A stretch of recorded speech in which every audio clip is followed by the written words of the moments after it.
Olha, a gente já está aqui com companhia no estúdio. Ela está sempre presente, às vezes é até insuportável. Eu estou falando da dor de cabeça. Mas se você não teve, eu acredito que um dia você vai ter, pelo menos de acordo com os dados da OMS.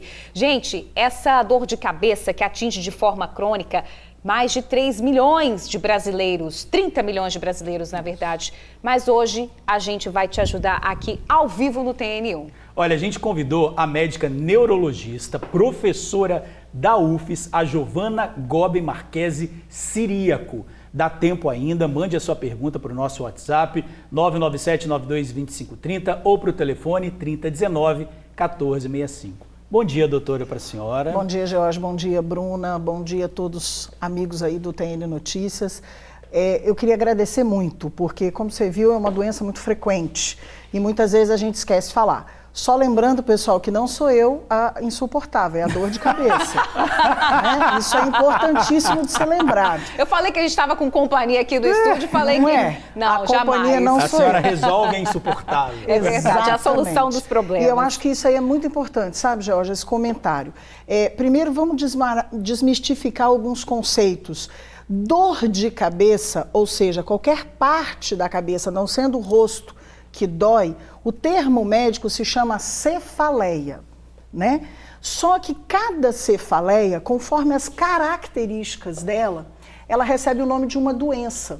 Então, na verdade, a Bruna chamou a atenção aqui de vocês para uma doença que é a mais frequente, que acomete 30 milhões de brasileiros, 15% da população do mundo, que é a enxaqueca. Um comentário bem interessante, não sei se Jorge e Bruna sabem, o nome que se usa atualmente não é mais enxaqueca, porque enxaqueca é um nome que veio derivado do árabe, que era para dizer que é metade da cabeça, porque muitas das pessoas que têm enxaqueca, a dor predomina de um lado da cabeça, mas pode doer os dois. Na verdade, o termo nas origens inglesas, eles falam migraine, que é de hemicrânia, M de metade, crânia do crânio. Somente os latinos, então nós, argentinos, portugueses, espanhóis, é que usamos o termo enxaqueca. Só que é muito clássico no Brasil. Então, na verdade, não é, como a Bruna falou muito brilhantemente, a Organização Mundial de Saúde coloca o quê? 95% dos homens e 99% das mulheres vão ter alguma dor de cabeça na vida, cefaleia. Mas todo mundo é enxaqueca? Não. Alguns são enxaqueca. Vou roubar o nosso colega que me ajudou aqui no estúdio, né? Depois o Matheus vai entrar e ele vai confirmar. Nós temos dois tipos principais de dor de cabeça, de cefaleia. Uma chama tensional e a outra chama enxaqueca. Enxaqueca nós já demos uma dica aqui. É mais frequente, mais comum nas mulheres. Geralmente ela pega uma metade da cabeça, é aquela clássica que vocês conhecem. Lateja, barulho e luz atrapalha, o estômago fica embrulhado, a pessoa não quer comer, não consegue fazer nenhum esforço. E ela é isso que vocês comentaram, recorrente. O que é o problema? As pessoas tratam a enxaqueca como uma simples dor de cabeça. E vão tomando analgésico. E não vão vendo isso como uma doença. O que é uma simples dor de cabeça? Então, vamos lá. Boa pergunta, Jorge. O que é uma dor de cabeça que a gente considera assim, simples em algum sentido? Só antes de eu concluir a pergunta do Jorge, o outro tipo que eu falei, que eu brinquei com o Matheus, é a tensional. Infelizmente tem um erro de tradução, porque a gente acha que tensional é do estresse, da tensão nervosa. Na verdade, é da tensão muscular. Então, pessoal, preciso chamar a atenção disso antes da gente falar um pouquinho da dor mais simples e mais grave. Essa coisa aqui, ó, tô aqui no celular, olha a posição do pescoço, contração. A cabeça, a cada 15 graus de ângulo, ela aumenta em torno de 6 quilos. Olha. Então, quando você vai fazendo isso aqui e abaixando, o pescoço vai 6, 12, 18, ele vai ficando pesado. Meu Deus! E a gente não lembra de fortalecer a musculatura do pescoço, corrigir a postura, porque antes, olha só, quando você escreve, você está assim, quando você digita, você está assim, o celular se abaixa mais. O tempo todo, né? O tempo todo. Eu estou vendo eles aqui no estúdio, fazem isso com muita frequência. É verdade. Ergonomicamente, à noite vocês estão. Essa tensional, ela é diferente. ela pode dar tanto no homem quanto na mulher, elas são menos crises, é mais essa dorzinha atrás do pescoço, é mais um aperto, sensação de apertar a cabeça. Então, separamos duas. O que é o que o George está perguntando, gente? O que é uma dor simples e uma dor grave? A gente fala na medicina primária e secundária. O que é secundária? É aquela que vocês estão preocupados assim, é um tumor? É um aneurisma? É um AVC? Eu preciso ir correndo para o hospital ou não? Quais são os sinais de alarme que a gente fala? O que preocupa? Preocupa quando você tem essa dor com alguma alteração do exame físico. Por exemplo, uma dor de cabeça com febre alta, uma dor de cabeça com vômito, uma dor de cabeça com uma tontura, uma dor de cabeça com desmaio, uma dor de cabeça com uma pressão muito alta, tem alguma coisa. O seu corpo está usando a dor de cabeça para dizer que algo está errado. Isso preocupa. Dor que não para, já vou concluir. Dor que não para, dor contínua, esse negócio de não parar nunca, acorda e dorme com dor, preocupa. Pior dor da sua vida, nunca fui de ter dor de cabeça. De uma hora para outra começa de repente aquela dor, porque aí você pensa em algo que rompeu, que explodiu. Então esses são sinais de alarme. Existem outros, mas são quando a gente deve procurar o médico. Mas olha só, não se preocupem. Apenas 10% das dores de cabeça são essas mais preocupantes. 90% é o que nós conversamos aqui. Ou é tensional, e nosso mundo não é corrida, a gente não usa tela, né? Ninguém faz isso aqui. Pouca coisa ou não. É uma enxaqueca. E aí, a enxaqueca tem coisas genéticas, tem outros fatores de risco, né? Perfeito. Vamos às perguntas. Olha só.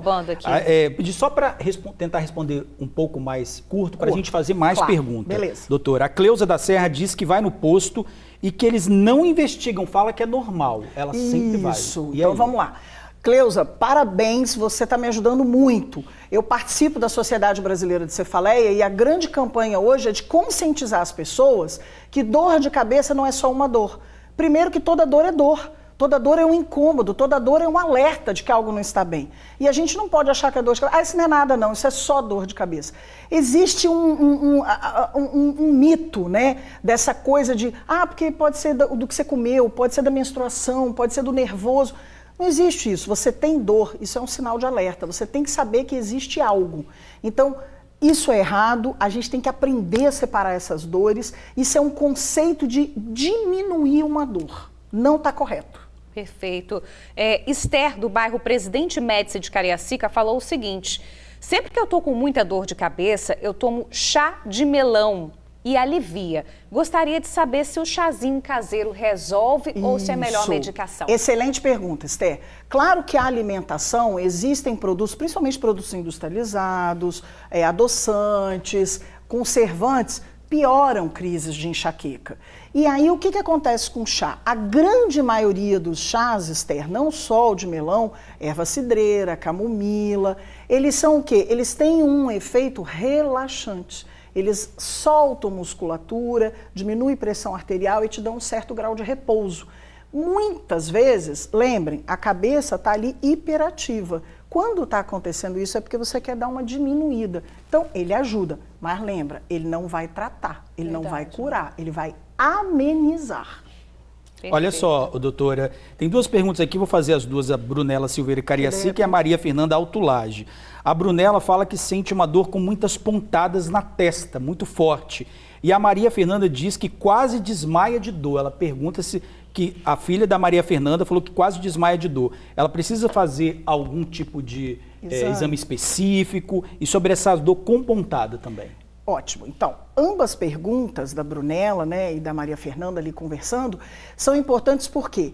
Para a gente entender que a maior parte do diagnóstico do tipo de dor de cabeça, se é uma doença grave ou não, é feita pela história clínica. A gente chama isso de história cefaliátrica. É questionar a dor, como é que ela é, onde é que ela é. Então, essa característica é empontada, fica na frente do olho, é só de um lado. Essas características, e com o médico te examinando, vendo se você tem alguma alteração de pressão, de visão, de reflexo do corpo, você vai fazer um conjunto para saber se precisa fazer algo mais. Nem sempre, menos de 1% das pessoas que têm dor de cabeça, a gente precisa fazer algum exame de imagem. Quem faz essa triagem, se você precisa ou não, geralmente é o médico. O ideal é você ir num neurologista e, de preferência, um especialista em dor de cabeça. Porque senão você fica nessa... vai, não resolve, fica nesse caminho. E aí demora demais. Aí acontece o que vocês acabaram de falar. Fica crônica. E aí é sempre mais complicado de você tratar. Mas tem tratamento a dor crônica. Não desistam. Verdade. Maurício, só para a gente finalizar, que está chegando muita pergunta, mas ele está perguntando, tenho muita dor de cabeça quando o tempo vira. E a gente está nessa oscilação, né, doutora, Ótimo. de tempo, muito Excelente calor, pergunta. chovendo. Excelente. E aí, o que pode ser? Maurício, não é mito, isso é real. Tá? A enxaqueca piora muito na mudança climática, o excesso de calor ou o frio, principalmente as diferenças de temperatura. A enxaqueca é uma doença associada aos vasos, à liberação de substâncias que dilatam os vasos. Então, se tiver quente demais, você pode mudar isso e o frio contrai os vasos. Então, tem gente que melhora no frio, tem gente que piora. A tensional costuma piorar no frio, a enxaqueca melhora. Olha. A enxaqueca piora no calor e a tensional melhora. Então, tem uma variação climática, sim. Tem pessoas que até falam, nossa, o tempo mudou, acho que eu vou ter dor de cabeça. Nossa, eles fazem esse caramba. comentário, se chama pródromo. Então isso é real, tá? Isso não é mito. E assim, depois eu vou passar meu e-mail, quero deixar com vocês, com quem que tiver dúvidas também, que Nossa, a gente tem orienta. muita Tem muita pergunta. Que doutora. é muito comum, é muito mais frequente do que a Pode gente falar o imagina. seu e-mail, por favor, doutora? É doutora Giovana Neuro, DRA, Giovana é com J, Jovana, neuro@.com.br. Aí certo. pode me mandar que eu oriento, pergunto às pessoas. É o mesmo, meu Instagram também é @doutora Giovana Neuro. Arroba As doutora pessoas- Giovana Neuro. isso. Que aí se as pessoas quiserem, porque é muito frequente, Com certeza. mas não é muito grave. Então as pessoas minimizam e vão levando até o insuportável. Doutora mas nós vamos tirar DRA? o insuportável. Vamos, pelo amor de Deus. Desacabar. Olha. E só para eu concluir, eu queria lembrar que existem novas medicações. De 2020 para cá, aconteceu durante a pandemia e não foi abordado. Nós temos anticorpos monoclonais, toxina botulínica, tem medicações mais modernas e as pessoas às vezes não procuram, demoram a procurar e aí ficam sofrendo com essa dor. É muito Ó, o mais... Instagram da senhora tá ali, Instagram tá aí. doutora Giovana Neuro, isso. Muito bem. Pode Obrigado, entrar. Bem, doutora. doutora. Giovana com obrigada. J só tem eu. Tá certo. Obrigado. Obrigada Obrigado, pelos gente. esclarecimentos, foi Obrigada. ótimo.